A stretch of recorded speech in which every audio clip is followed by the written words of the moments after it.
Now, I'm sure majority of you already seen my strategy and tips Bible for the staff and sword already, so most of you should be fairly familiar with what I'm going to talk about. If not, make sure you look at it after this video, okay?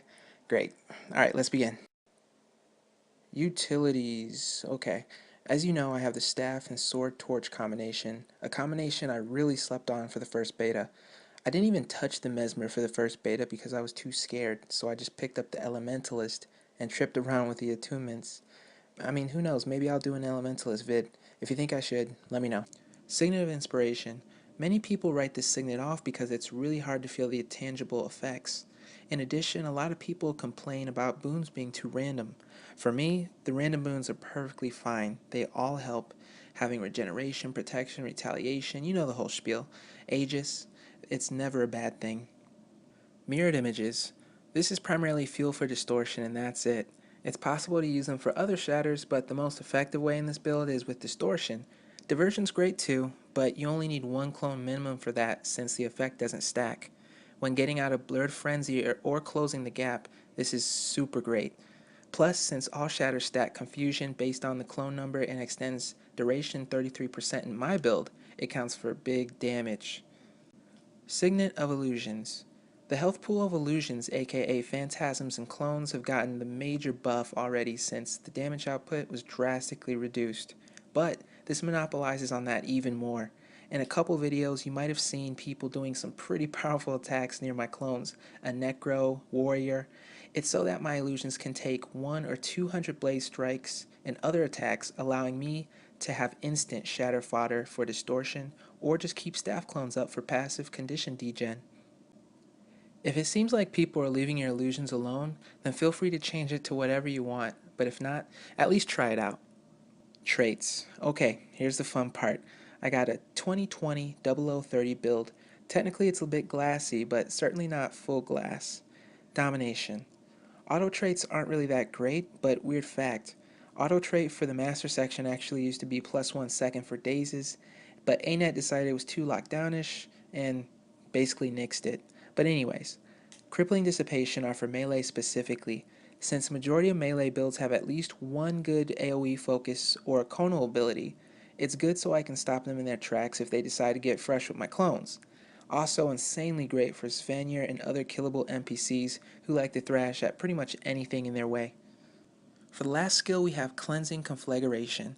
This removes all conditions and is very necessary for obvious reasons. And it removes all conditions and is our only dependable removal. You could trait this differently and take condition removing mantra or maybe spec into inspiration, but this avoids any tempo loss and even gives us some. Dueling. The two auto traits for the dueling line are phenomenal. The 1 second of vigor on crit and deceptive evasion to produce one clone on dodge. Psh, I wouldn't have it any other way. For the adept and master traits, I picked the fairly straightforward ones. Phantasmal Fury and Blade Training. I haven't actually checked for the duration of Fury on Phantasms, but I mean, when I think about it, it probably only needs to be 10 seconds max, because they don't really last that long, and their cooldowns are not much longer than that, so I'll keep this.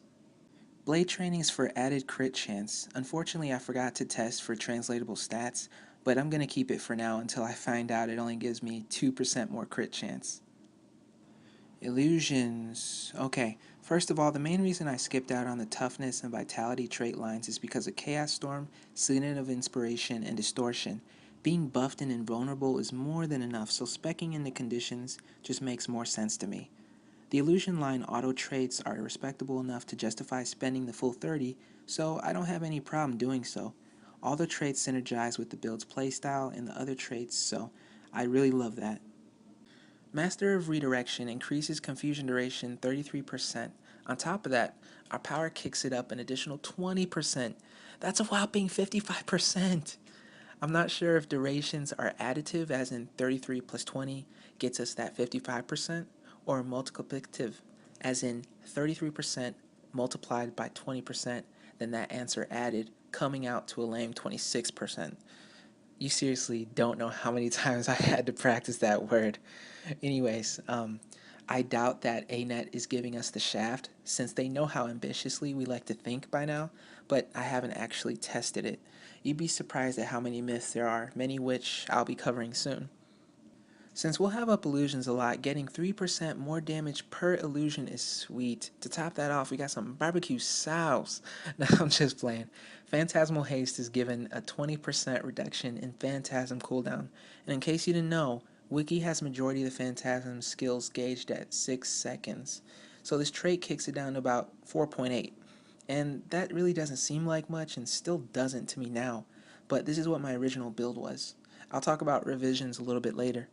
For gear, I have the Berserker's Amulet and Berserker's Jewel. Those are just for straight damage. No toughness, no conditions, no nothing. Just power, precision, and a little bit of vitality. Sounds like a recipe or something. The runes are all divinity, so they themselves don't do much, but they give 18% crit damage. That's a big deal. It's crazy. I tried other runes of Lissa, Adventurer's runes, but they didn't really seem to do well, even though theoretically it seemed like they would work really well on paper. So there you have it. My original build I used for the Strategy Tips Bible Staff Edition. But that's not all. I started obsessing, and now I have a couple of revisions. I really want to try them out for next beta, so here are the changes. For dueling, illusions inflict bleeding on crit. I'm not even going to begin to explain how cool this is, but I tested it out a little bit, and I like it a lot. For illusions, I changed the first distortion granting reflection.